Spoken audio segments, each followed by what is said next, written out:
Hello friends, आप लोग कैसे हैं। उम्मीद करता हूं आप लोग स्वस्थ होंगे, मस्त होंगे। तो फ्रेंड्स, मैं आप सभी के लिए सोशियोलॉजी सब्जेक्ट यानी कि समाजशास्त्र विषय लेकर आता हूं। तो आप सब प्रतियोगी छात्र छात्राएं जो भी UGC net JRF PGT assistant professor GIC GDC UP PGT MP set Delhi triple SB Rajasthan Bihar Jharkhand Chhattisgarh Uttarakhand Haryana UPSC UPPSC KBS NBS किसी भी परीक्षा की तैयारी कर रहे हों, कहीं से भी हों, किसी भी स्टेट से हों, इंडिया के किसी कोने से हों या वर्ल्ड के किसी भी कोने से हों, अगर आप सोशियोलॉजी यानी कि समाजशास्त्र विषय से तैयारी कर रहे हैं तो इस क्लास को ज़रूर देखिए। आपको इस क्लास से काफ़ी बेनिफिट प्राप्त होगा। खासकर जो सोशियोलॉजी सब्जेक्ट के हमारे प्रतियोगी छात्र छात्राएँ हों, चाहे वो हिंदी मीडियम के हों चाहे इंग्लिश मीडियम को, अगर आपको थोड़ी बहुत हिंदी आती हो और इंग्लिश आती हो तो इस क्लास को आप ज़रूर देखेंगे। ये क्लास आपकी समझ में आएगी और परीक्षा के दृष्टि से आपका ये क्लास काफ़ी इम्पॉर्टेंट है। तो फ्रेंड्स, मैं आप सभी के बीच सोशियोलॉजी समाजशास्त्र विषय लेकर आता हूँ। आप लोग मुझे पहचाने गए होंगे। मैं पुजारी आर्य आप सभी का अपने यूट्यूब चैनल में स्वागत करता हूँ और उम्मीद करता हूँ आप पिछली क्लास की तरह इस क्लास में को भी प्यार और सहयोग देंगे। और आप सभी जो प्रतियोगी छात्र छात्राएँ हैं समाजशास्त्र विषय से तैयारी कर रहे हैं तो इस क्लास को ज़रूर देखें और इस क्लास का बेनिफिट उठाएं। देखिए, मैं आप सभी से कोई चीज़ छिपा के नहीं रखता, सारी चीज़ें आपके सामने ओपन रख देता हूं। समाजशास्त्र विषय से तैयारी करने वाले सभी प्रतियोगी परीक्षाओं हेतु महत्वपूर्ण प्रश्नों की एक श्रृंखला व्याख्यात्मक सहित इसलिए कहता हूं क्योंकि मैं एक प्रश्न से कई प्रश्न बनाता हूं। इसको इस प्रकार बताता हूं कि एक प्रश्न से आप लोग देखते होंगे कई प्रश्न निकल आते हैं और कोशिश मेरी यही रहती है कि कम समय में यानी 1 घंटे के अंदर जो क्लास होता है कोशिश करता हूँ 1 घंटे के अंदर, हालांकि 1 घंटे से ऊपर भी हो जाती है, कितना भी जल्दी करता हूँ। कारण उसके पीछे क्योंकि जब प्रश्न अच्छे आ जाते हैं तो उसमें लालच बढ़ जाता है कि आप लोगों को विस्तार से बता दूँ ताकि यहाँ से अगर प्रश्न आ जाए तो आपका प्रश्न ना छूटे। तो इसीलिए क्लास कभी कभार लंबी खिंच जाती है, लेकिन ये क्लास काफ़ी इम्पॉर्टेंट होती है, इसलिए आप लोग इस क्लास को ज़रूर देखा कीजिए। मैं बार-बार आप लोगों से यही बात कहता हूँ क्योंकि अगर आप लोग ये क्लास देखेंगे तो आप लोगों को इस क्लास आने वाली परीक्षाओं में काफ़ी उपयोगी साबित होगा। ये देखिए, मैं आप लोगों के लिए सोशियोलॉजी की क्लास लेकर आता हूँ समाजशास्त्र विषय से, ठीक है? और इन परीक्षाओं के लिए है आपका, आप लोग ध्यान दीजिए, इन्हीं परीक्षाओं के लिए है। तो आइए देखते हैं आपका आज का क्लास में क्या है। और आप लोग क्लास शुरू करने से पहले क्लास को शेयर कर दीजिए, चैनल को सब्सक्राइब कर लीजिए जो सब्सक्राइब ना किए हों, और एक लाइक कर दीजिए क्योंकि आप लोगों की एक लाइक हमारी ताकत है।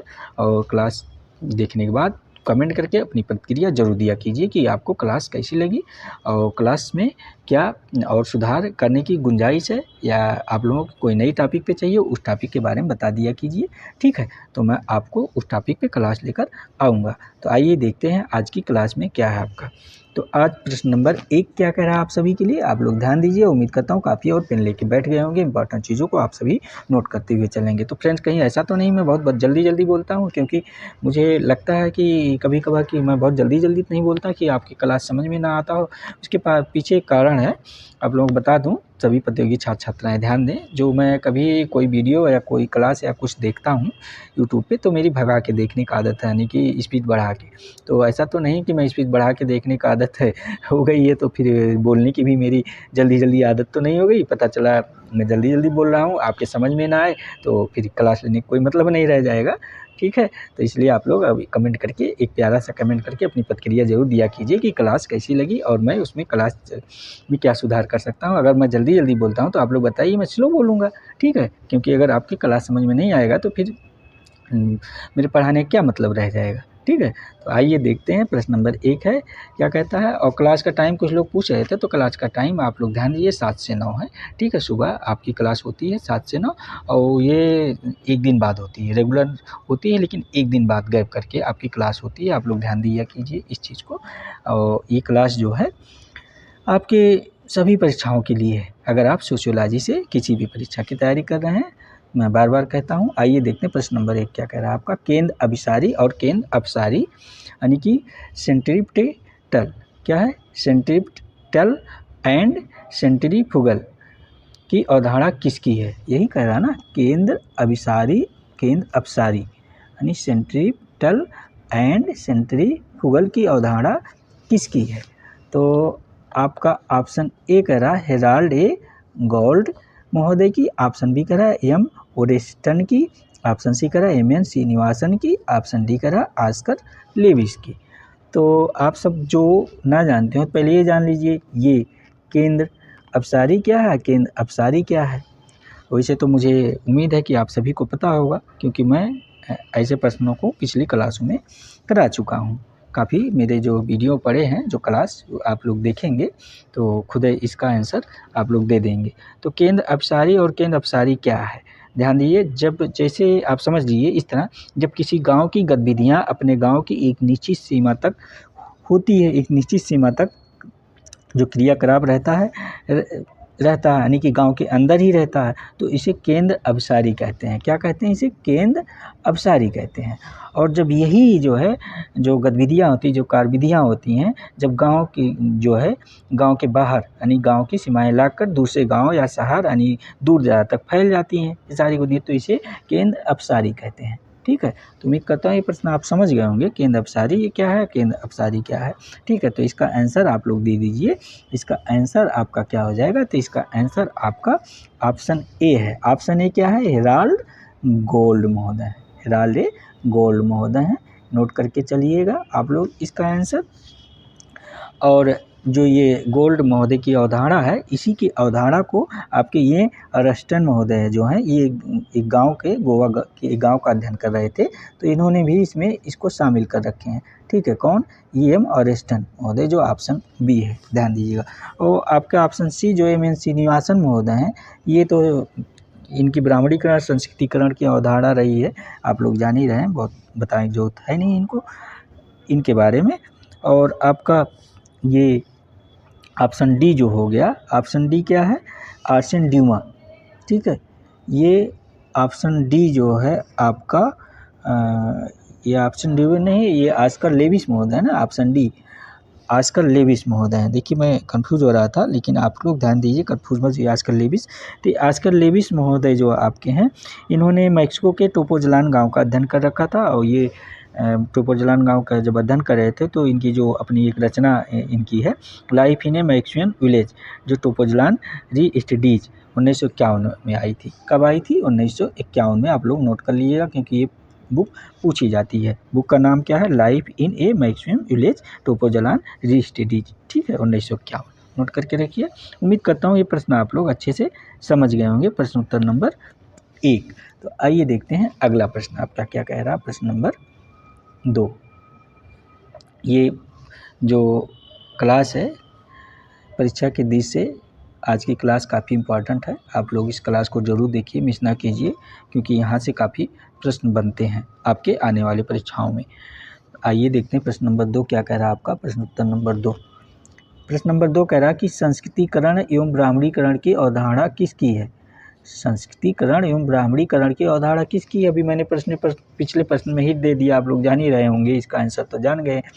Option A Ayyappan, option B MN Srinivasan, option C Pocock, option D GS Ghurye. तो इसका आंसर आप लोगों को पता हो गया, ऑप्शन बी है। संस्कृतिकरण और ब्राह्मणीकरण की अवधारणा आपका MN श्रीनिवासन महोदय है। ये आपके काफ़ी इंपॉर्टेंट थिंकर हैं, इनको आप लोग बहुत अच्छे से पढ़ लीजिएगा, यहाँ से प्रश्न काफ़ी ज़्यादा पूछे जाते हैं। ठीक है, MN श्रीनिवासन महोदय, क्योंकि ये भारतीय आपके MN श्रीनिवासन महोदय जो हैं, ये भारतीय समाज के संबंध में जो इनकी अवधारणा रही है, ये कहते हैं लोग जो क्या कहते हैं, अवधारणा श्रीनिवास ने जो ये दक्षिण भारत के कुर्ग लोगों का इन्होंने जब अध्ययन किया था, और वहाँ के जो गांव के जातियों के बारे में अध्ययन किया था, और जो उनकी बीच गतिशीलता के बारे में जो एक मिथक था, तो इसी को अध्ययन के दौरान इन्होंने तोड़ा था।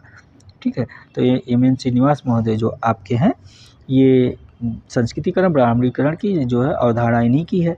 और जो ये आपके पोकाक महोदय हैं, ऑप्शन सी, ठीक है, ये पोकाक महोदय, ये भी शामिल कर दिए गए हैं इसमें। इन्होंने क्षत्रिय संदर्भ की अवधारणा दे रखा है, तो ये नोट कर लीजिएगा, क्षत्रियकरण की अवधारणा किसकी है? पोकाक महोदय की। इंपॉर्टेंट है, बार बार पूछा जाता है, आप लोग नोट करके रखिएगा।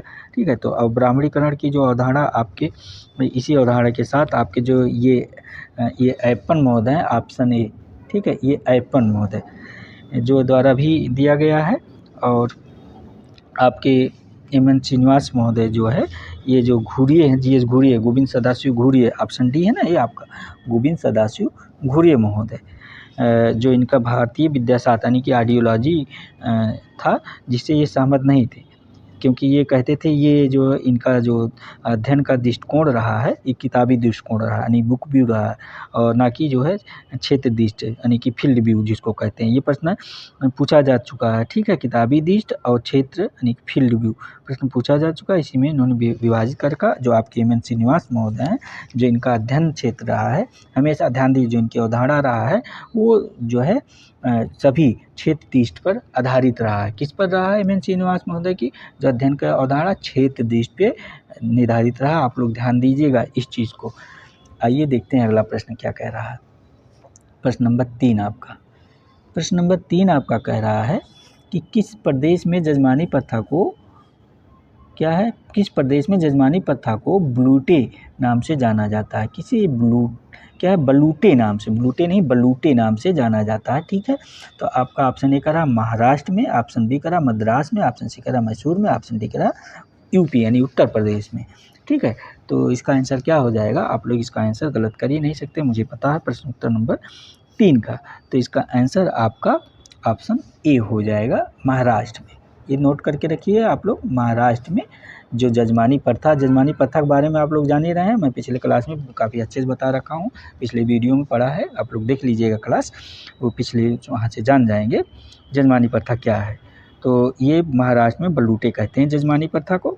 और आपके जो है ये मद्रास आपका जो हो गया बी, मद्रास में जजमानी प्रथा को क्या कहते हैं आप लोग नोट करिए, यहाँ मिरासी कहते हैं। मद्रास में क्या कहते हैं, मिरासी कहते हैं। आप इस पर थोड़ा सा लिखते नहीं बनता अच्छे से, नहीं तो मैं बहुत अच्छे से लिख के बता दूं आपको। मिरासी कहते हैं कहाँ पे, मद्रास में, नोट कर लीजिएगा। और इसी जजमानी प्रथा को मैसूर में क्या कहते हैं, ये भी आप लोग नोट कर लीजिएगा। इस जजमानी प्रथा को मैसूर में अद्दे कहते हैं। क्या कहते हैं, अद्दे, अद्दे, आधा दा पे एक मंत्र, अद्दे, नोट करके रखिएगा आप लोग, ठीक है, क्योंकि इम्पोर्टेंट है। और यूपी में आपको प्रजा कहते हैं, आप जान ही रहे हैं जजमानी प्रथा को। तो आइए देखते हैं, उम्मीद करता हूँ प्रश्न नंबर 3 भी आप सभी के समझ में अच्छे से आ गया होगा। आइए देखते हैं प्रश्न नंबर 4 आपका क्या कह रहा है, प्रश्न उत्तर नंबर 4। ये प्रश्न नंबर 4 कह रहा है आपका क्रिया प्रतिमान क्या है, क्रिया प्रतिमान यानी एक्शन सेट, ठीक है। क्रिया प्रतिमान की जो ये वर्जन इंग्लिश है, एक्शन सेट की अवधारणा किस विद्वान द्वारा दिया गया है, क्रिया प्रतिमान की अवधारणा किस विद्वान द्वारा दिया गया है। तो आपका ऑप्शन है A, option A Morris Opler, option B Oscar Lewis, option C AC Mayer, option D Arsene Dumont. तो क्या हो जाएगा इसका आंसर, आप लोग बताइएगा फटाफट, जो है इसका आंसर आप लोग गलत ना कीजिएगा प्रश्न नंबर 4 का। तो इसका आंसर आपका जो है ऑप्शन सी हो जाएगा, ऑप्शन सी का AC मेयर, ठीक है। आप लोग नोट करते हुए चलिए, ऑप्शन सी AC मेयर महोदय हो जाएंगे। क्रिया प्रतिमान की अवधारणा आपका AC मेयर द्वारा दिया गया है, आप लोग नोट कर लीजिएगा इस चीज़ को, प्रश्न नंबर 4 का जो आंसर है। और ये जो आपके मोरिस ओपलर हो गए, ऑप्शन ए मोरिस ओपलर क्रिया प्रतिमान को लेकर इनकी क्या थोड़ा सा देख लेते हैं। मोरिस ओपलर जो है ये जो एक गांव के अध्ययन करते हुए इन्होंने बताया था कि एकता और फैलाव, यूनिटी एंड एक्सटेंशन, एकता और फैलाव की बात करते हैं, ठीक है।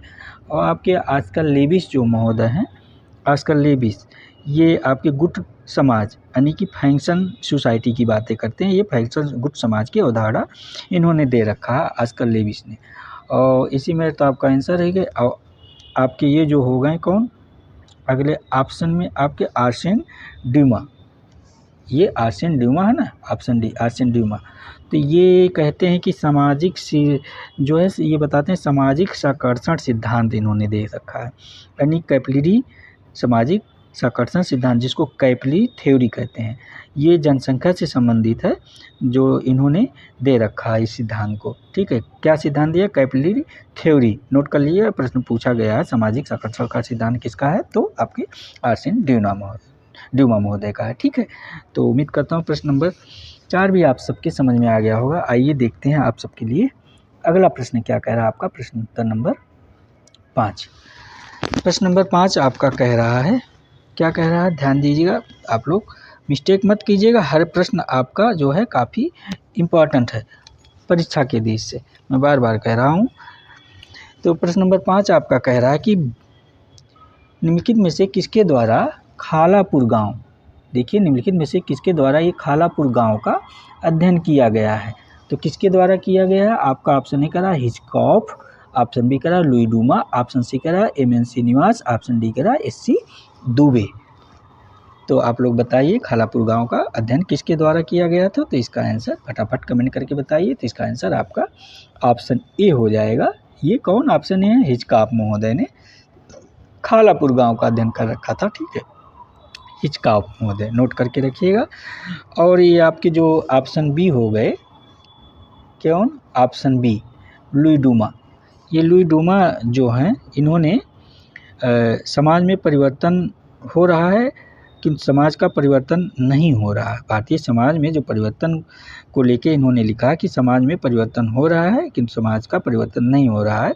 ये लुई डूमा महोदय की एक अवधारणा है समाज को लेकर। ठीक है, और ये आपका एम.एन. श्रीनिवासन महोदय, इनको तो जान ही रहे हैं, इनकी संस्कृत की अवधारणा पहले से आप लोग जान रहे। इन्होंने संस्कृतकरण की शब्द का प्रयोग कर रखा है और ब्राह्मणीकरण की अवधारणा इन्होंने दे रखा है। आप जान ही रहे हैं इसको अच्छे से। एस.सी. दुबे महोदय भी आपके पुराने थिंकर हैं, सभी के सिलेबस में इनको भी जान रहे हैं। इन्होंने प्रभुत्वशाली शक्ति यानी कि डिमांड पर्सन की अवधारणा दे रखी है आपके, कौन? एस.सी. दुबे महोदय। आइए देखते हैं आपका अगला प्रश्न क्या कह रहा है। उम्मीद करता हूँ प्रश्न नंबर 5 भी आपके समझ में आ गया होगा। प्रश्न नंबर 5 क्या कह रहा है आप लोग ध्यान दीजिएगा। 5 नंबर प्रश्न आपका कह रहा है, ये 6 नंबर प्रश्न है, सॉरी फ्रेंड, ये 6 नंबर है, ध्यान दीजिए। 6 नंबर प्रश्न है, कुर्ग लोगों में पाए जाने वाले परिवार को क्या है? कुर्ग लोगों में पाए जाने वाले परिवार को एम.एन. श्रीनिवासन ने क्या कहा? कुर्ग लोगों में पाए जाने वाले परिवार को एम.एन. श्रीनिवासन ने क्या कहा? तो आपका ऑप्शन ए कह रहा नाड, ऑप्शन बी कह रहा उक्का, ऑप्शन सी कह रहा जातिवादी, ऑप्शन डी कह रहा नातेदारी। अच्छा, जब कुर्ग लोगों के परिवारों का अध्ययन इन्होंने किया था एम.एन. श्रीनिवासन ने, तो इन्होंने इन परिवारों को क्या कहा है? नाट कहा है कि उक्का कहा है, जातिवादी कहा है, नातेदारी कहा है? यही कह रहा प्रश्न उत्तर नंबर 6 नंबर। तो इसका आंसर आप लोग बताइए। तो इसका आंसर आपका ऑप्शन बी उक्का हो जाएगा। ठीक है, नोट करके रखिए। कुर्ग लोगों का इन्होंने परिवारों को आपके एम.एन. श्रीनिवास महोदय ने उक्का कहा है। और नाट क्या है? ऑप्शन ए देखिए आपका नाट कह रहा है, ध्यान दीजिएगा। ये नाट क्या है इसके बारे में आप लोग जानना चाहिए, क्योंकि जो उक्का है, जब ये उक्का जो जिसको कहा, ये पितवंशीय और पित अस्थाई संयुक्त परिवार है जिसको उन्होंने कहा। और इन्हीं जो है स्थानीय लोग जो है जो उक्का को नाड नाम से पुकारते हैं। जो वहाँ के स्थानीय लोग हैं जो उक्का हैं उन्हीं को नाड नाम से पुकारते हैं। ठीक है, तो नाड भी आपके समझ में हो जाएगा। और जातिवादी आप लोग जान ही रहे हैं, जातिवादी शब्द का अर्थ किसके लिए किया जाता है? जातिवादी उसके लिए किया जाता है जब कोई व्यक्ति जो अपने स्वार्थ के लिए अपने नाते रिश्तेदार परिवार को जो है हित अवैध जो है वैध अवैध रूप से करने लगता है, तो उसी को जातिवादी कहते हैं। कहते हैं तुम बहुत घोर जातिवादी, फला व्यक्ति तो घोर जातिवादी है, वो केवल अपने जात बिरादर को देखता है, दूसरे की सुनता ही नहीं है। आप लोग ना तो जातिवादी जान गए। और नातेदारी यानी कि इन सब के बारे में आप लोग जान ही रहे, नाते रिश्तेदारी क्या होता है। ठीक है, नाते रिश्तेदारी का क्या आता है? नाना मामा, आपके चाचा जो है, जो भी है आप लोग इसके बारे में जान रहे हैं अच्छे से क्या है नातेदारी, जो भारतीय गांव में भारतीय समाज में पाया जाता है। नातेदारी मैंने पूरी क्लास देखी है, आप लोग पिछला क्लास देखेंगे वहाँ मिल जाएगा। तो उम्मीद करता हूँ प्रश्न नंबर 6 भी आपके समझ में आ गया होगा। आइए देखते हैं अगला प्रश्न क्या कह रहा है आपका। प्रश्न नंबर 7। प्रश्न नंबर 7 कह रहा है आपका, गुट समाज की अवधारणा आस्कर लेविस ने किस गाँव के अध्ययन के दौरान दिया था? गुट समाज की अवधारणा, ठीक है, अभी गुट समाज की अवधारणा के बारे में मैंने बताया, आजकल लेविस का है ये। तो देखिए प्रश्न भी आ गया आपका। तो गुट समाज की अवधारणा आजकल लेविस महोदय ने किस गांव के अध्ययन के दौरान दिया था? ये कह रहा प्रश्न जो है। तो ऑप्शन ए कह रहा समीरपेट, ऑप्शन बी कह रहा रामपुरा, ऑप्शन सी कह रहा रामपुर, ऑप्शन डी कह रहा किशनगढ़ी। तो ये सारे गाँव का अध्ययन आपके किसी ना किसी थिंकर ने कर रखा है। और ये प्रश्न बार बार पूछा जाता है, काफ़ी इंपॉर्टेंट प्रश्न है। ये प्रश्न अगर आ जाए तो यहाँ से आपका आंसर गलत नहीं होना चाहिए। मैं बार बार कहता हूँ, इस चीज़ को आप लोग ध्यान दीजिएगा। ठीक है, इस चीज़ को लेके आप लोग जो है क्योंकि ऐसे प्रश्न अगर आप गलत कर देंगे तो एग्ज़ाम से बाहर हो जाएंगे। तो आप लोगों का आंसर अब तक आ जाना चाहिए। इसका क्या हो जाएगा, प्रश्न उत्तर नंबर 7 का आंसर आपका, तो प्रश्न नंबर 7 का आंसर आपका ऑप्शन सी हो जाएगा। क्या है ऑप्शन सी, रामपुर।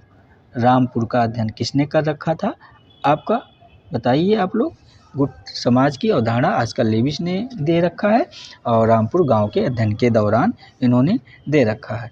और समीरपेट का अध्ययन किसने किया है, आप लोग बताइए। ये जो आपका समीरपेट गांव है, ऑप्शन ए, इसका अध्ययन किसने किया, समीरपेट गांव का अध्ययन आपके एस सी दुबे महोदय ने कर रखा है, आप लोगों को पता है।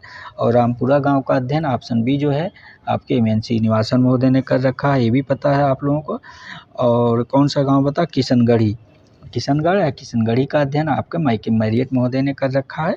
तो ये चारों ऑप्शन हो गए और यहाँ से प्रश्न बनते हैं। ये प्रश्न आपका गलत नहीं होना चाहिए, ठीक है। आइए देखते हैं अगला प्रश्न क्या कह रहा है। वो गांव मिलान में भी आता है, जो प्रश्न नंबर 7 था आपका, वो मिलान में भी आते हैं उस तरह के प्रश्न, ठीक है। आप लोग नोट करते हुए चलिए। प्रश्न नंबर 8 क्या कह रहा है, ध्यान दीजिए आप लोग। प्रश्न नंबर 8 कह रहा है, निम्न में से किसने गांव का वर्गीकरण जाति के आधार पर कर रखा है। ये किसके आधार पर, जात के आधार पर गांव का वर्गीकरण किसने कर रखा। तो आपका ऑप्शन ए कह रहा है B R Chauhan, option B कह रहा है इरावती कर्वे, ऑप्शन सी कह रहा doctor B R Ambedkar, option D कह रहा है एस सी दुबे महोदय। तो बी आर चौहान हो गए, इरावती कर्वे मैडम हो गई, डॉक्टर बी आर अम्बेडकर हो गए, एस सी दुबे महोदय हो गए। तो जात के आधार पर गांव का अध्ययन किसने कर रखा है, तो इसका अध्ययन प्रश्न उत्तर नंबर 8 का आंसर आप लोग बताइए, क्योंकि ऐसे प्रश्न का आंसर गलत कभी नहीं होना चाहिए, क्योंकि ये सब प्रश्न बार बार पूछे जाने वाले हैं, ठीक है। तो इसका आंसर आपका क्या हो जाएगा, प्रश्न नंबर 8 का बताइए। तो आपके बी आर चौहान यानी कि ब्रिजराज चौहान महोदय ने जात के आधार पर गांव का अध्ययन कर रखा है। और इन्होंने कौन से गांव का अध्ययन कर रखा है ब्रिजराज चौहान महोदय, आपको ये भी पता होगा। ये रणाउर की सादड़ी जो राजस्थान का एक गांव है, उसी का इन्होंने अध्ययन कर रखा है, ठीक है आपका। और इन्होंने क्या कहते हैं, बी आर चौहान महोदय गांव के कितने भागों में, 4 भागों में विभाजित करके इन्होंने अध्ययन कर रखा है, ठीक है। और अगला ऑप्शन आपके कौन हो गए, इरावती कर्वे मैडम है, ठीक है। इरावती कर्वे मैडम के बारे में आप अच्छे से पढ़ें जाने। इन्होंने निवास व्यवस्था के आधार पर गांव को वर्गीकरण कर रखा है और इन्होंने गांव का वर्गीकरण 3 प्रकार से कर रखा है इरावती कर्वे मैडम ने, ठीक है, 3 प्रकार से कर रखा है। और अगला ऑप्शन आपके हो गए डॉक्टर बी आर अम्बेडकर महोदय, इनके बारे में आप जान ही रहे हैं, ये भारतीय संविधान रचयिता हैं और भारत के जो है इनकी तमाम जो है प्रमुख बुक्स हैं, जैसे अब लोग दासूदराज यानी तमाम बुक्स हैं। अब इनके बारे में क्या आप लोग अच्छे से पढ़ लीजिएगा। यहाँ से प्रश्न अम्बेडकर से हर, चाहे आप यूजीसी नेट जेआरएफ की एग्जाम दे रहे हैं, असिस्टेंट प्रोफेसर का दे रहे हैं, पीजीटी से दे रहे हैं, 2-4 क्वेश्चन मिलना ही मिलना है, ठीक है, डॉक्टर अम्बेडकर से। तो आप लोग जो है इनको अच्छे से पढ़ लीजिएगा। और आपका अगला ऑप्शन क्या है, अगला ऑप्शन है आपके एस सी दुबे महोदय। कौन है, एस सी दुबे महोदय। तो ये समीरपेट गाँव का अध्ययन इन्होंने कर रखा है। समीरपेट ये एस सी दुबे महोदय, मैंने पहले बताया, अभी पिछले क्वेश्चन में ही आप लोगों को बता दिया था, ठीक है, एस सी दुबे महोदय के बारे में। आइए देखते हैं अगला प्रश्न आपका क्या कह रहा है। उम्मीद करता हूँ ये प्रश्न आप लोग समझ गए होंगे। प्रश्न उत्तर नंबर 8, प्रश्न नंबर 9 क्या कह रहा है, ध्यान दीजिए। प्रश्न उत्तर नंबर 9 आपका क्या कह रहा है। प्रश्न उत्तर नंबर 9 कह रहा है आपका, गाँव को भूमि व्यवस्था के आधार पर 2 भागों में रैयतवाड़ी तथा संयुक्त ग्राम में किसने विभाजित किया है, ठीक है। प्रश्न आपका करा, गांव को भूमि व्यवस्था के आधार पर 2 भागों यानी रैयतवाड़ी तथा संयुक्त ग्राम में किसने विभाजित किया है। तो आपका ऑप्शन ए करा इरावती कर्वे, ऑप्शन बी करा गोल्ड महोदय, ऑप्शन सी करा एच जे पीक महोदय, ऑप्शन डी करा विडेन पावेल महोदय। तो आप लोग प्रश्न उत्तर नंबर 9 का आंसर फटाफट दीजिएगा, इसका आंसर गलत मत कीजिएगा, ठीक है। तो इसका आंसर क्या हो जाएगा, आप लोग बताइए प्रश्न उत्तर नंबर 9 का। तो इसका आंसर आपका ऑप्शन डी हो जाएगा। ये बिडेन पावेल महोदय हैं, ठीक है। इन्होंने अध्ययन कर रखा है क्या, गांव की भूमि व्यवस्था के आधार पर 2 भागों में, एक रैयतवाड़ी एक संयुक्त ग्राम में विभाजित किया है। कौन, बिडेन पावेल महोदय ने, ठीक है। इसका आंसर आपका हो जाएगा बिडेन पावेल महोदय। और आपका ऑप्शन ए हो गया इरावती कर्वे मैडम जो है। यहाँ पे देखिए इस प्रश्न में भी हैं, तो इन्होंने गुच्छेदार यानी गांव की अवधारणा को गुच्छेदार के रूप में, क्लस्टर जिसको क्लस्टर कहते हैं, गुच्छेदार के रूप में दे रखा है, ठीक है, आपके इरावती कर्वे मैडम ने। और आपका ये गौल्ड महोदय जो हो गए आपके, ऑप्शन बी गौल्ड महोदय, ठीक है। गौल्ड महोदय जो आपके हैं, इन्होंने शेरूपुर व नाटकीपुर गांव का अध्ययन किया है आपके, ठीक है। कौन? इन्होंने। और आपका ये प्रश्न तो हो गया। अगला प्रश्न देखते हैं क्या है। उम्मीद करता हूँ ये प्रश्न नंबर 9 आप समझ गए होंगे। प्रश्न नंबर आइए देखते हैं 10 नंबर प्रश्न आपका क्या कह रहा है। प्रश्न उत्तर नंबर 10, ध्यान दीजिए आप लोग। प्रश्न उत्तर नंबर 10 क्या कह रहा है। ये कह रहा है निम्न में से किस अग्रिम समाजीकरण, ठीक है, एंटीसेप्टरी सोशलाइजेशन की अवधारणा किसकी है। यही कह रहा है सोशलाइजेशन की अवधारणा किसकी है। निम्न में से अग्रिम समाजीकरण यानी एंटीसेप्टरी सोशलाइजेशन की अवधारणा किसकी है कह रहा। तो ऑप्शन ए कह रहा युगेंद्र सिंह की, ऑप्शन बी कह रहा डी.एन. मजूमदार, ऑप्शन सी कह रहा कालिया, ऑप्शन डी कह रहा नर्मदेश्वर प्रसाद। देखिए मैं बहुत तेज क्लास करा रहा हूँ, जल्दी जल्दी करा रहा हूँ, इसके पीछे कारण है ताकि आपके प्रश्न पूरे हो जाएं कम समय में। और उम्मीद करता हूँ क्लास आप सभी की समझ में तो आ ही रही होगी। अगर समझ में क्लास ना आ रही हो तो आप लोग कमेंट करके अपनी प्रतिक्रिया जरूर दीजिएगा, ठीक है। तो इसका आंसर प्रश्न नंबर 10 का आंसर क्या हो जाएगा आप लोग बताइए, कमेंट करके दीजिए। तो प्रश्न नंबर 10 का आंसर आपका ऑप्शन ए हो जाएगा। ऑप्शन ए क्या है? युगेंद्र सिंह, ठीक है। ये आप लोग नोट करते चलिएगा। प्रश्न नंबर 10 का आंसर हो गया युगेंद्र सिंह, क्योंकि ये प्रश्न क्या कर रहा है से अग्रिम समाजीकरण यानी एंटीसेप्टरी और सोशियोलॉजी की अवधारणा किसकी, तो आपके युगेंद्र सिंह की है, ठीक है। आप लोग ध्यान दीजिए क्योंकि संस्कृतिकरण की जो प्रक्रिया सामाजिक और सांस्कृतिक परिवर्तन के रूप में आपके युगेंद्र सिंह ही जाने जाते हैं। संस्कृतिकरण एक दो तरफी प्रक्रिया टू वे प्रोसेस की बातें कौन करते हैं, आपके युगेंद्र सिंह करते हैं। आप लोग नोट कर लीजिए, काफ़ी इंपॉर्टेंट है तो इसलिए मैं बता दे रहा हूँ, ठीक है। आप लोगों की संस्कृतिकरण एक दो तरफी प्रक्रिया टू वे प्रोसेस, ये किसकी अवधारणा युगेंद्र सिंह की, ठीक है। और युगेंद्र सिंह इसी विचारधारा को आगे बढ़ाते हुए कहते हैं कि क्या कहते हैं, ये आइडियोलॉजी ब्रोइंग प्रोसेस की बातें कौन करते हैं, आइडियोलॉजी ब्रोइंग प्रोसेस की बातें आपके जो है युगेंद्र सिंह ही करते हैं। संस्कृतिकरण की अनेक अवधारणाओं का एक गुच्छा है, इट इज बर्डल ऑफ कंसेप्ट, यानी कि ये भी अवधारणा इन्हीं की, किसकी, आपके युगेंद्र सिंह की, ठीक है। उम्मीद करता हूँ ये आप लोग समझ में आ रहा होगा। अगले ऑप्शन में कौन है आपके बी, ये डी.एन. मजूमदार, ठीक है। डी.एन. मजूमदार क्या कहते हैं, डी.एन. मजूमदार विसंस्कृतिकरण यानी कि संस्कृतिलाइजेशन की बातें करते हैं, यानी विसंस्कृति कौन, डी.एन. मजूमदार की अवधारणा है। इन्होंने इस अवधारणा को प्रतिपादन कर रखा है और कहते हैं जब कोई उच्च जात निम्न जात की जीवन शैली को अपनाता है तो उसे विसंस्कृतिकरण कहते हैं। कौन, डी.एन. मजूमदार, कि जब कोई व्यक्ति जो है जो निम्न जात का होता है जब उच्च जात की जीवन शैली को अपनाता है तो इसी को ये विसंस्कृतिकरण की अवधारणा कहते हैं, ठीक है। और ये आपके कालिया महोदय जो हैं, आपके ऑप्शन सी कालिया महोदय, ये कालिया द्वारा जो जनजातीयकरण यानी टर्बराइजेशन का इन्होंने काफ़ी विस्तार पूर्वक से अपने अध्ययन में उल्लेख कर रखा है कालिया महोदय। और जो आपके नर्मदेश्वर प्रसाद हैं, ये नर्मदेश्वर प्रसाद ऑप्शन डी, इन्होंने किसकी बात करते हैं, ये जो है कुलीन की बात करते हैं, कुलीन वर्ग को लेकर आपके कुलीनीकरण की अवधारणा जो है आपका कालिया महोदय की, कालिया प्रसाद की है, ठीक है। और ये संस्कृतिकरण के संदर्भ समूह यानी कि आपके ये जो एक सोशियोलॉजिस्ट हैं, नोट कर लीजिएगा, इम्पॉर्टेंट में नोट में इनको नोट करके रखिएगा, जैसे नोट आप कहीं अलग से ऐसे नोट में लिख लीजिएगा, ठीक है।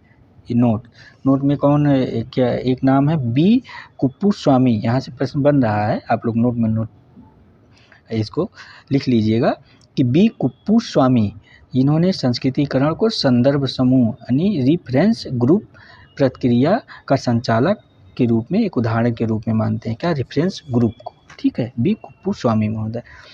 तो आइए देखते हैं प्रश्न नंबर 10 भी आपकी समझ में आ गया होगा। और आइए देखते हैं अगला प्रश्न आपका क्या कह रहा है। प्रश्न नंबर 11 आप लोग, प्रश्न नंबर 11 ये आप लोग क्लास जरूर देखिए, मिस ना कीजिए। मैं बार बार कहता हूँ कि यहाँ से काफ़ी प्रश्न आपको प्राप्त होगा, ठीक है। तो ये प्रश्न नंबर 11 क्या कह रहा है, आइए देखिए। प्रश्न नंबर 11 कह रहा है आपका सामाजिक नियंत्रण का सबसे महत्वपूर्ण अभिकरण है, प्रश्न नंबर 11 कह रहा ना कि ये नोट कर लीजिए, सामाजिक नियंत्रण का सबसे महत्वपूर्ण अभिकरण है। सामाजिक नियंत्रण का सबसे महत्वपूर्ण अभिकरण क्या है, आप लोग बताइए। Option A school, option B परिवार, ऑप्शन सी पड़ोस, ऑप्शन डी नातेदारी। इसका आंसर गलत नहीं होना चाहिए आप सभी का प्रश्न नंबर 11 का। तो इसका आंसर आपका हो जाएगा ऑप्शन बी। क्या है? ऑप्शन बी परिवार। देखिए मैं हाईलाइट कर दे रहा हूँ, ठीक है। ये सब प्रश्न सिंपल में आते हैं, ऐसे प्रश्न अगर आप गलत कर देते हैं तो परीक्षा से आप लोगों को बहुत दुखद समाचार मिलेगा, ठीक है। तो इसलिए दुखद समाचार ना मिले, सुखद समाचार मिले, तो मैं उम्मीद यही करता हूँ, क्योंकि ये प्रश्न आपका यूपी पीजीटी 2011 में पूछा जा चुका है, ठीक है फ्रेंड्स। आइए देखते हैं आपका अगला प्रश्न क्या कह रहा है, प्रश्न नंबर 12, ठीक है। 12 नंबर प्रश्न क्या कह रहा है, आप लोग ध्यान दीजिएगा। आइए प्रश्न उत्तर नंबर 12 नंबर कह रहा है कि निम्नलिखित में से कौन सा सामाजिक नियंत्रण लागू करता है। निम्नलिखित में से कौन सा सामाजिक नियंत्रण लागू करता है। तो ऑप्शन ए समाज, ऑप्शन बी धर्म, ऑप्शन सी कानून, ऑप्शन डी उपर्युक्त सभी। तो ऐसे प्रश्न का आंसर मत गलत कीजिए, तो आपका उपर्युक्त सभी हो जाएगा इसका आंसर।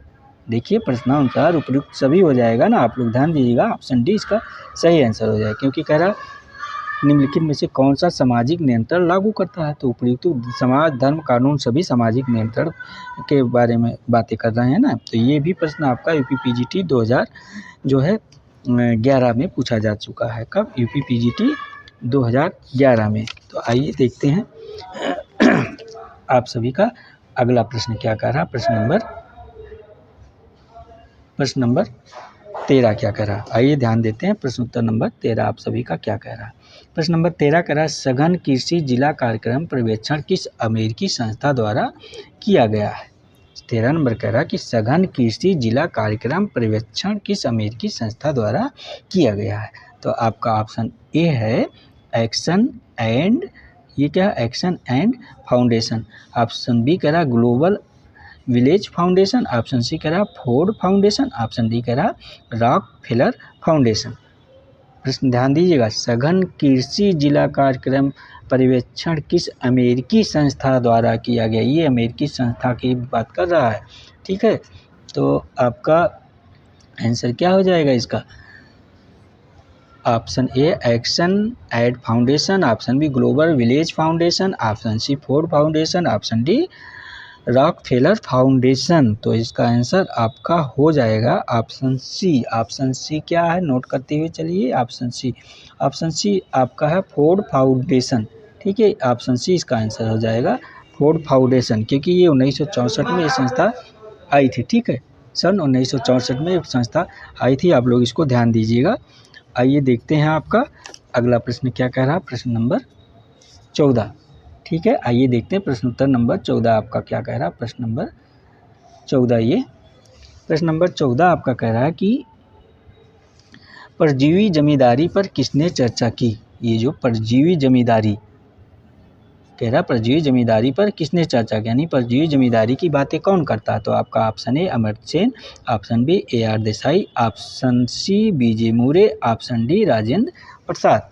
तो इसका आंसर गलत नहीं होना चाहिए, आप लोग बताइए क्या हो जाएगा। परजीवी जमींदारी पर जो है कौन बातें करते हैं आपके, तो इसका आंसर आपका ऑप्शन सी हो जाएगा। आप लोग नोट करते हुए चलिएगा, ऑप्शन सी BJ मूरे महोदय हो जाएंगे, ठीक है। आप लोग नोट कर लीजिएगा, यही आपके परजीवी जमींदारी पर बातें करते हैं आपके। आइए देखते हैं अगला प्रश्न आपका क्या कह रहा है। उम्मीद करता हूँ ये प्रश्न नंबर 14 आपके समझ में आ गया होगा। आइए प्रश्न नंबर 15 देखते हैं क्या कह रहा है आपका। प्रश्न उत्तर नंबर 15, प्रश्न नंबर 15 कह रहा है आपका उस विचार को क्या कहा जाता है जिसका संबंध मार्शल मैकलुहान से है। अच्छा, जिन्होंने विद्युत संचार को भी विश्व को सुसंगत एकल समुदाय में जोड़ने वाले के रूप में देखा है।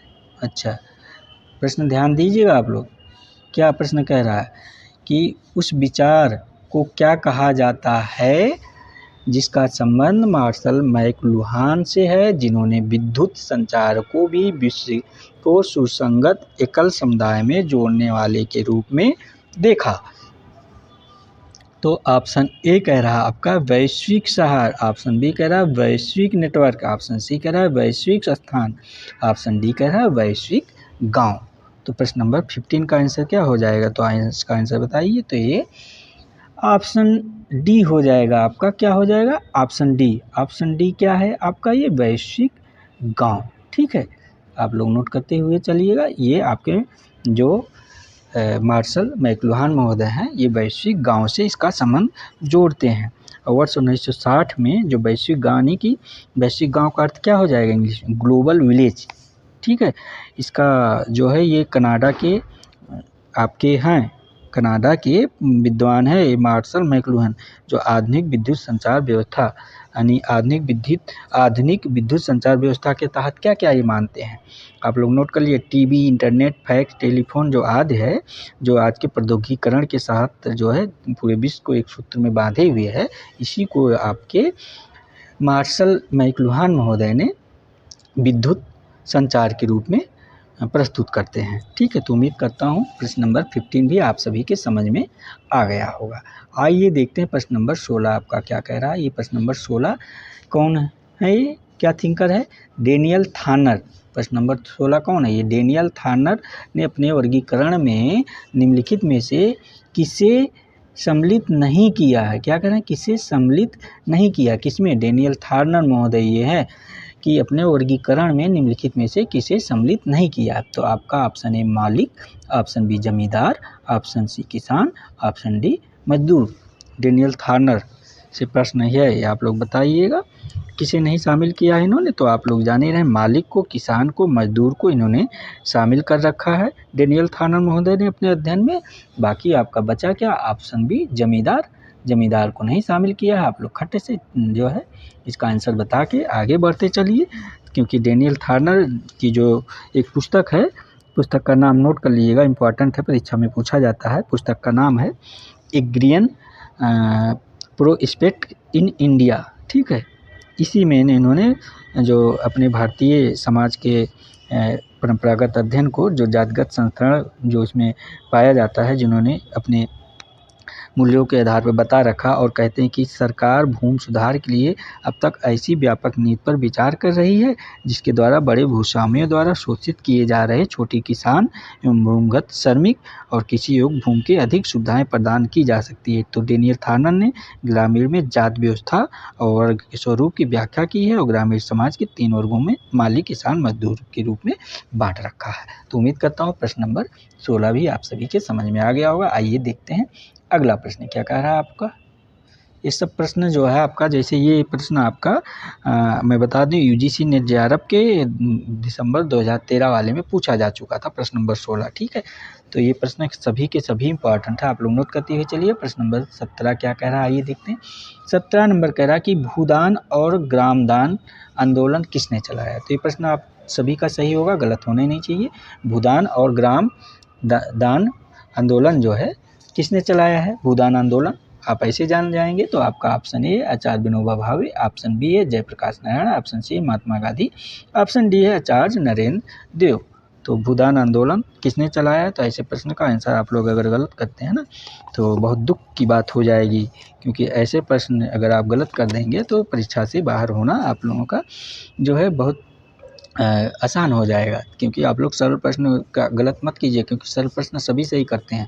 पूरी फाइट जो पूरा कंपटीशन कठिन प्रश्नों में होता है।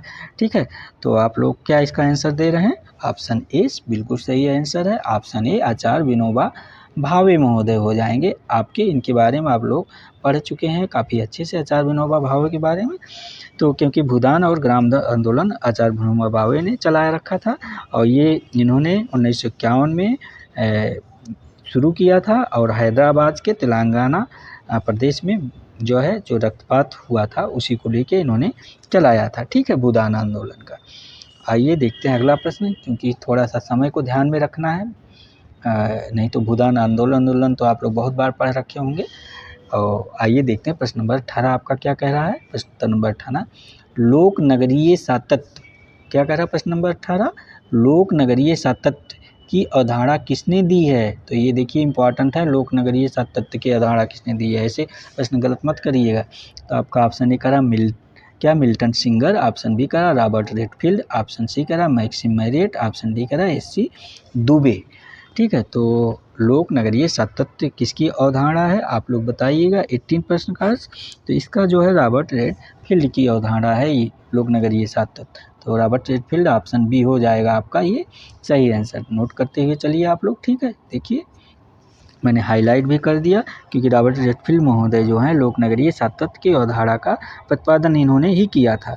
क्योंकि ये जो आपके छोटे छोटे गांव का जो लोक समाज है जिसका इन्होंने अध्ययन किया और विशाल नगरों के बीच एक निरंतरता जो पाई जाती है उसी के बारे में इन्होंने लोक समाज और नगरीय समाज में जो एक छोर से दूसरे छोर तक निरंतरता पाई जाती है किंतु दोनों के बीच कई ऐसे गांव और नगर होते हैं जिनमें दोनों की विशेषताएं समान पाई जाती हैं। उसी की बात करते हैं लोक नगरीय सातत्य की बात। ठीक है, उम्मीद करता हूँ प्रश्न नंबर 18 भी आप सब समझ गए होंगे। आइए देखते हैं अगला प्रश्न आपका क्या कह रहा है। प्रश्न उत्तर नंबर 19 आना चाहिए अभी इसके बाद। हाँ देखिए प्रश्न उत्तर नंबर 19 क्या कह रहा है, ध्यान दीजिए।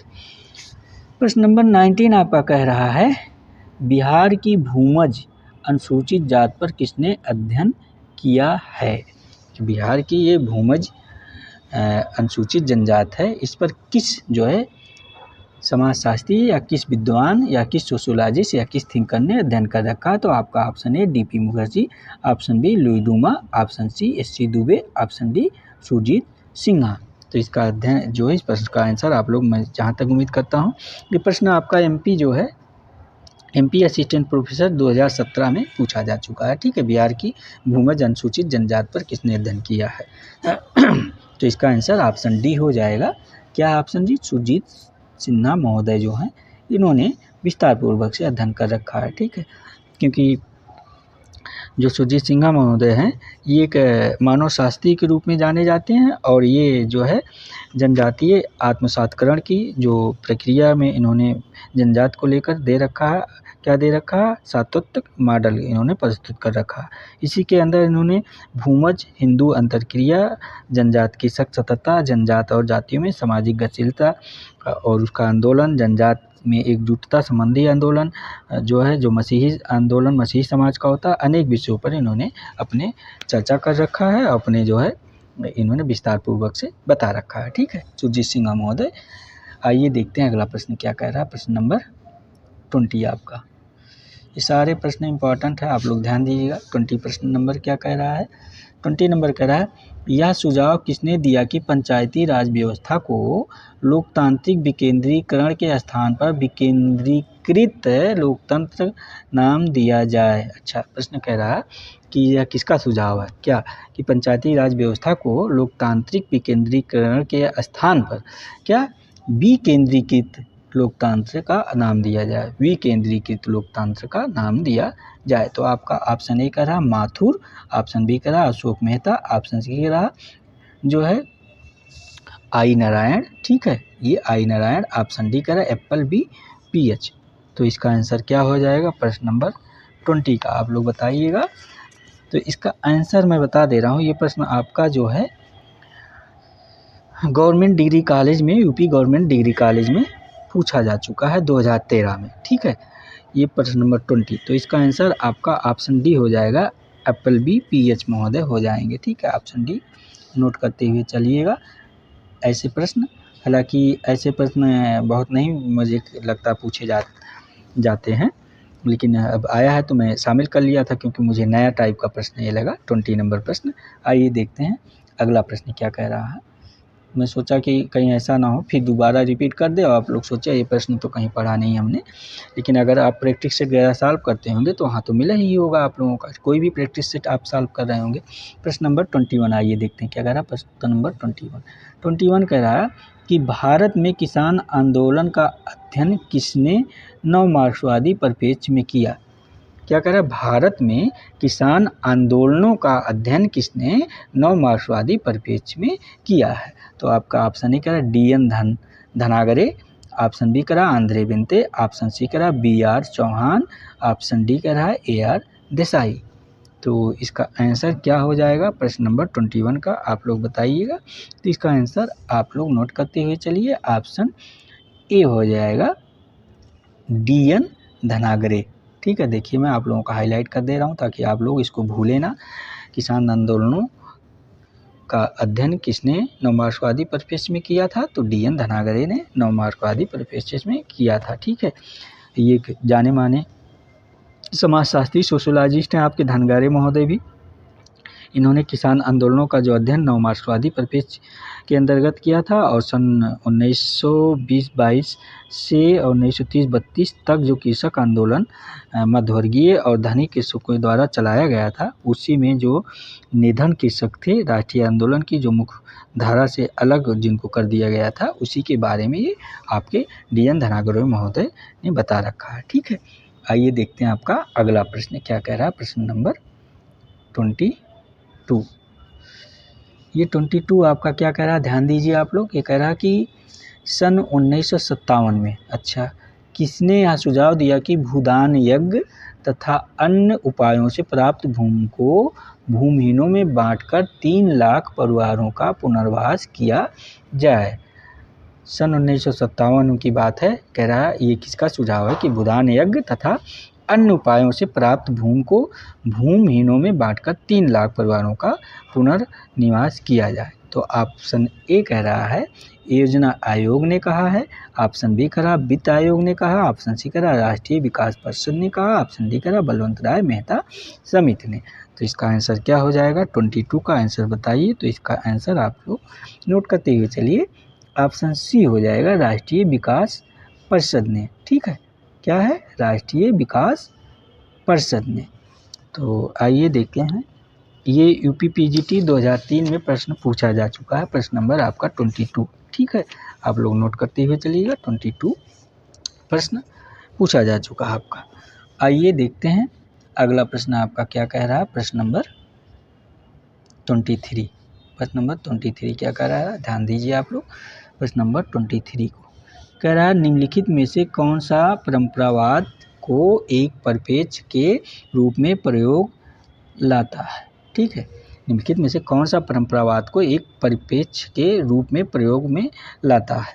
तो ऑप्शन ए है आपका युगेंद्र सिंह, ऑप्शन बी है मिल्टन सिंगर, ऑप्शन सी है ए.के. शरण, ऑप्शन डी है डी.पी. मुखर्जी। प्रश्न नंबर 23 का आंसर बताइए आपका इसका, क्योंकि ए.के. शरण परंपरावाद को एक परिप्रेक्ष्य के रूप में इन्होंने प्रयोग कर रखा है। तो इस प्रकार आपका ऑप्शन सी सही हो जाएगा। ठीक है, नोट कर लीजिएगा, ऑप्शन सी सही आंसर हो जाएगा। ऑप्शन सी क्या है? ए.के. शरण महोदय। आप लोग नोट करके रखिएगा इसको। और ये असिस्टेंट प्रोफेसर 2014 में, यानी कि assistant professor Uttar Pradesh assistant professor के 2014 में प्रश्न पूछा जा चुका है। ठीक है, आइए आपका अगला प्रश्न देखते हैं। और अगला प्रश्न देखने से पहले एक आप लोग इसी में क्या कहते हैं, नोट्स के रूप में यानी इम्पॉर्टेंट के रूप में कुछ लेखक हैं जो मिलान के रूप में ये प्रश्न पूछा जाता है, इसको नोट कर लीजिए। जैसे आपका एन इंडियन विलेज कब लिखा गया है, आपका नोट में लिख लीजिएगा। आप लोग नोट्स में इसको अलग से बनाइएगा। ठीक है, आप लोग नोट में क्या लिखेंगे, ये मिलान में पूछा जाता है बार बार प्रश्न, आप लोग कंफ्यूज मत होइए। इंडियन विलेज सन 1955 में किसका है? एस.सी. दुबे महोदय का है। इंडिया चेंजिंग विलेज 1958 में लिखा है इन्होंने, एस.सी. दुबे महोदय भी। ये राजस्थान विलेज जिसको 1967 में ब्रिजराज चौहान ने लिखा। ठीक है, द रिमनसट क्या है? द रिमेंबर्ड विलेज 1976 में एम.एन. श्रीनिवास महोदय ने लिखा। ठीक है, तो ये इंपॉर्टेंट था इसलिए मैंने सोचा बता दूं। अगला प्रश्न आइए देखते हैं आपका क्या कह रहा है। प्रश्न नंबर 24 यानी कि 24 नंबर प्रश्न जो बहुत इंपॉर्टेंट है, आप लोग ध्यान दीजिएगा। 24 नंबर प्रश्न आपका क्या कह रहा है, ध्यान दीजिए। प्रश्न नंबर 24 ये कह रहा है निम्नलिखित में से यह निष्कर्ष किसका है कि ग्रामीण समाज में सामाजिक विषमताएं संचयी विषमताओं से बिखरी विषमताओं में रूपांतरित हो गई हैं। ठीक है, प्रश्न नंबर आपका 24 नंबर प्रश्न कह रहा, ध्यान दीजिएगा क्या कह रहा 24 नंबर प्रश्न आपका कि निम्नलिखित में से यह निष्कर्ष किसका है कि ग्रामीण समाज में सामाजिक विषमताएं संचयी विषमताओं से बिखरी विषमताओं में रूपांतरित की गई हैं।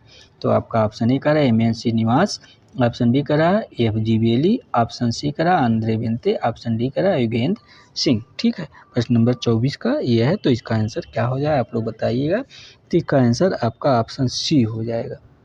ऑप्शन सी नोट करिए, ऑप्शन सी आंद्रे बेंते महोदय हैं। आप लोग नोट करके रखिएगा, आंध्रे बेंते महोदय, क्योंकि ये प्रश्न अनुसार है ना कि कह रहा है कि किसका निकले ग्रामीण समाज में सामाजिक विषमताएं संचयी विषमताओं से बिखरी विषमताओं में रूपांतरित हो गई। तो ये आंध्रे बेंते की जो है अवधारणा है। ठीक है, आप लोग उम्मीद करता हूँ प्रश्न नंबर 24 भी समझ गए होंगे।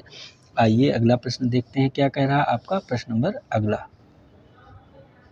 25 नंबर प्रश्न क्या कह रहा है, ध्यान दीजिए 25 नंबर प्रश्न। ये 25 नंबर प्रश्न कह रहा है झूम की खेती की विशेषता क्या है। झूम की खेती प्रश्न पूछा जा चुका है पिछले परीक्षाओं में, और इसलिए आप लोग इसको अच्छे से अध्ययन कर लीजिएगा।